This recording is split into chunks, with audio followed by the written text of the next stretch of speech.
लेकिन मैं एक दूसरे और निगाहों खींचने की कोशिश करते हैं। सर, ये प्रेसिडेंशियल एड्रेस में हमारा सिक्योरिटी कंसर्न के बारे में एक लफ्ज नहीं कहे गए। मैं पूछना चाहता हूं हमारा रक्षा मंत्री जी को, बताइए लद्दाख की हाल क्या है?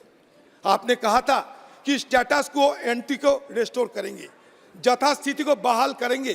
कहां बहाल हुई है? सर, दिन पे दिन लद्दाख की हालत बुरा होते जा रहे हैं। 2000 स्क्वायर किलोमीटर एरिया अतिक्रमण हो चुके हैं। ये 20 राउंड मिलिट्री टॉक्स हुए हैं, 28 राउंड डिप्लोमेटिक टॉक्स हुए हैं। आज वहां चरवाहों ने जाने नहीं पाते हैं अपना जमीन पे, वो चराई करने नहीं जा पाते हैं। लद्दाख के लोगों को पूछिए क्यों ऐसा हो रहे हैं, क्यों आप चुप बैठे हैं?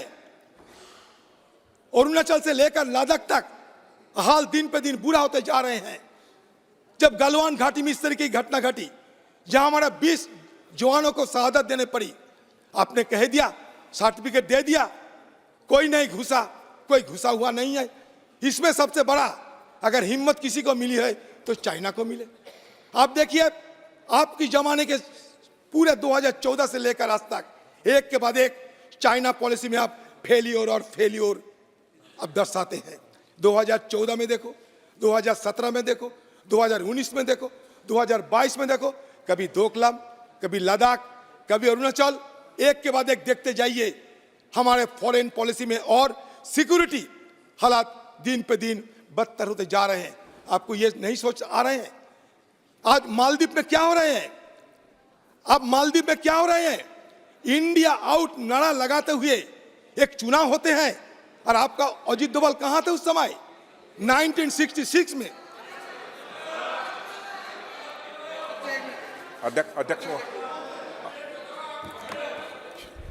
अध्यक्ष महोदय, श्री अधीर रंजन जी चौधरी ने चूंकि मेरा नाम लिया है, इसलिए मैं खड़ा हुआ हूं। जो कुछ भी इन्होंने कहा है चीन के संबंध में, और साथ ही साथ भारत और चीन बॉर्डर एलएसी के संबंध में जो कुछ भी कहा है, उससे मैं पूरी तरह से असहमति व्यक्त करता हूं। उसको मैं कंडेम करता हूं, और कभी इस पर यदि आप चर्चा की अनुमति देंगे तो मैं अपनी बात उस पर मैं रखूंगा।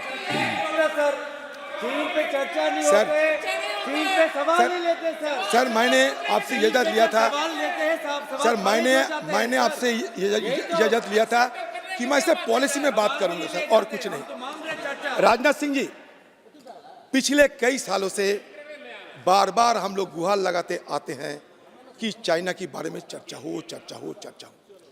चाइना आज स्टिंग ऑफ पाल की चलते हमें घेरेबंदी कर रहे हैं। आपको ये नहीं देख पाते हैं आप? अरे मालदीव हमारा हाथ से निकल जा रहे हैं। मिनी कॉय से 70 नॉटिकल किलोमीटर दूर में है मालदीव।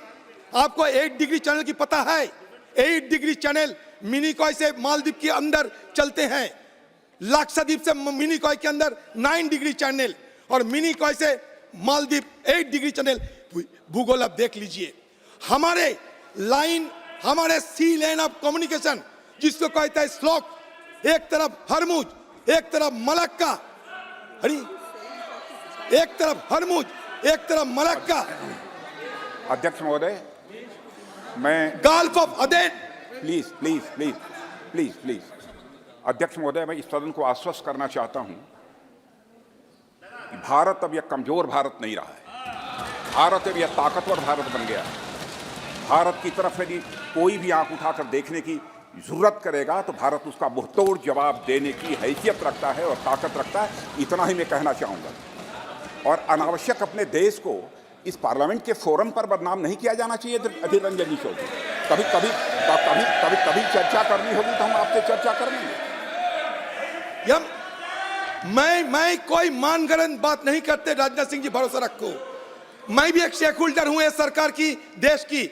मैं जो कहे जाते हैं, ये औपचारिक तरीके से जो कहे जाते हैं, पेपर में कहिए, टीवी में कहिए, उसी को मैं जिक्र करते हैं। अधीर रंजन जी, रक्षा मंत्री जी ने आपको स्पष्ट कर दिया हर विषय पर कि हम कोई भी चीज पर समझौता न करते हैं, न करेंगे। और मैं यह भी अध्यक्ष महोदय यह भी स्पष्ट कर देना चाहता हूं, यदि यहाँ पर भले ही इनकी पार्टी की सरकार होती, कांग्रेस की सरकार होती, यदि देश के मान सम्मान और स्वाभिमान का प्रश्न रहता तो हमारी पार्टी पुरजोर तरीके से साथ खड़ी रही है और आगे भी वह खड़ी रहती। इस तरीके से इस पार्लियामेंट के फोरम पर अपने देश को बदनाम करना, इसका कोई औचित्य नहीं। अध्यक्ष महोदय, इनकी इस अप्रोच को मैं कंडेम करता हूं। सर बोलने तो दीजिए। सर, कांग्रेस पार्टी की तरफ से मैं बड़ी दावे के साथ कहते हूं, मेरा नेत्री यहां मौजूद है, देश की रक्षा के लिए सर एक कांग्रेस पार्टी आपके साथ खड़ा है। आप निश्चित रहिए, आप सब लड़ते जाइए। आप लड़ते नहीं, इसीलिए हम आपको जिक्र करते हैं, लड़ते नहीं हो। आपको लगता है डरपोक होते जा रहे हैं, इसलिए हमें चिंता हो रहे हैं। आप लड़ते जाओ, मैं नहीं, सारे देश आपके साथ खड़ा होंगे। आप नकार नहीं सकते।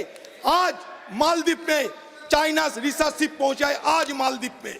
अब बताइए, हाइड्रोग्राफिक सर्वे बंद हो चुके हैं, हमारा फौज को वापस के लिए हुक्म दिया गए हैं, और इंडिया आउट के नारा पर एक देश में चुनाव होते हैं जो हमारी देश से सिर्फ 70 नॉटिकल किलोमीटर दूर में है। आप चुप क्यों बैठे थे? क्यों आप चुप बैठे थे? क्यों भूटान के साथ चीन का रिश्ता बढ़ रहे हैं? क्यों? हमारे गलती कहां? देखो अधीर रंजन जी, अब बढ़ो आगे सर। ये सर मुद्दा है सर, बहुत बड़ा मुद्दा।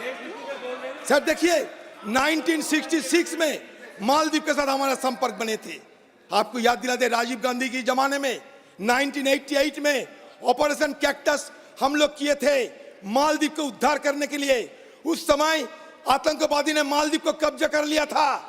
राहुल गांधी जी के नेतृत्व में, ऑपरेशन राजीव गांधी के नेतृत्व में, सॉरी दिवंगत नेता राजीव गांधी की हर वक्त राहुल गांधी जी के चलते हैं ना, इसमें होते हैं। बस ठीक है, मैं मान लिया गलती है। दिवंगत नेता हमारे डिपार्टमेंट लीडर स्वर्गीय राजीव गांधी जी के नेतृत्व में 1988 में ऑपरेशन कैक्टस हुआ था और गायुम को हम लोग वहां से उद्धार किया था। पता कर लो। अभी इसीलिए ना कहता हूं, आप कहते हैं ना कांग्रेस नहीं, सारे देश आपके हमारे जहांबाज जवानों के साथ खड़ा है। आपने यहाँ बड़े बड़े दावा करते हैं, आज प्राक ऑक्युपाइड कश्मीर के सिर चीरकर चाइना पाकिस्तान कॉरिडोर बन रहे हैं, कासगढ़ से गदर तक। आपने ये सदन में खड़ा होकर कहते थे कि हम पीओके को कब्जे में लाएंगे, पीओके को कब्जे में लाएंगे। हिम्मत है तो पीओके से एक सेब की पेड़ से एक सेब चीर कर एक सेब लाके दिखाइए कि हाँ हम पीओके से एक सेब लाए हैं। हिम्मत नहीं है आपका। मैं इसलिए आपको चेताना चाहते हैं, या और कुछ नहीं, चेताना चाहते हैं। एक तरफ पाकिस्तान, एक तरफ चाइना, बर्मा की हाल, म्यांमार की हाल बुरा होते जा रहे हैं। हुआ कुकी और मेती के बीच जो झगड़ा, उसके चलते म्यांमार की हाल बुरा होते जा रहा है।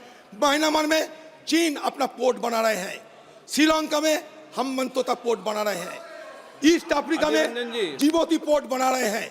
अभी मालदीव अगर कब्जा में लाएंगे तो हमारे स्लॉक मतलब सी लेन ऑफ कम्युनिकेशन, जहां से हमारा सारे एनर्जी आते हैं, सारे ट्रेड होते हैं, हमारे खतरे में आएंगे। इसलिए हम चेताना चाहते हैं और कुछ नहीं। क्योंकि देखिए, चारों तरफ पहाड़ है, हमारे निकालने की रास्ता से समुद्र है। अगर हुआ में पाबंदी लाए जाए जो चाइना चाहते हैं, हमारे लिए बड़ा मुसीबत खड़ा होगी। चलो आगे। मैं इसीलिए आपको चेताना चाहते हैं और कुछ नहीं। सर, देश की सुरक्षा सर्वोत्तम होना चाहिए। मैं इसीलिए कहता हूं, चुशुल से लेकर देमचक हर जगह खतरे में हम गुजर रहे हैं। यहाँ बड़ी बड़ी बात तो किए जाते हैं, लेकिन मेंबरों ने, आप थोड़ा खुले मन से सोचिए एक बार कि हमारा सिक्योरिटी सिचुएशन बुरा होते जा रहे हैं। चीन हमें एनसर्कलिंग कर रहे हैं, स्ट्रिंग ऑफ पेर्ल, उसके बदले हम कहते हैं कि नेकलेस ऑफ डायमंड बनाता है, लेकिन असरदार नहीं होते हैं। इसलिए आप और तेजी से काम करो। सारे विपक्ष आपके साथ खड़ा होंगे। ये बड़ी बड़ी बात किए जाता है। उस दिन तो कहते कि $7 ट्रिलियन की हमारी इकोनॉमी बन चुके हैं। कहाँ से आपकी इतने $1 ट्रिलियन आते हैं मुझे पता नहीं। शायद इस सरकार के ऊपर हथिया बरस रही है, हो सकता। शायद सरकार की कुछ अलग से तिलस्मा हासिल हुए हैं। कहाँ से ये $7 ट्रिलियन की बात करते हैं मुझे पता नहीं। मैं एक बात कहना चाहते हैं, लोगों को गुमराह करने के लिए 5th इकोनॉमी 3rd इकोनॉमी बताए जाते हैं, लेकिन आप बताइए पर कैपिटा हमारे देश में पर कैपिटा जीडीपी क्या है, अब बताइए। पर कैपिटा जीडीपी क्या है हमारा देश में आज 2023 में? Per capita GDP $2600। अब जिस दो देश को किनार करके आप आगे बढ़ना चाहते हैं, जर्मन और जापान, जर्मन के पर कैपिटा जीडीपी के कितने जानते हैं? $52,800। जापान के $33,950। आप $2,600 लेकर बड़ा फुटानी कर रहे हैं कि मैं क्या ना क्या कर दिया। ऐसा नहीं होगा, ऐसा नहीं होगा। आप लोगों को गुमराह करने की अगर कोशिश करेंगे, हम जरूर विरोध करेंगे आप लोगों को। देखिए, ये बड़ी जोर शोर से हमारे देश में अभी चुनाव की तैयारी कर रहे हैं सत्ता पक्ष। इसमें कोई गलती नहीं है।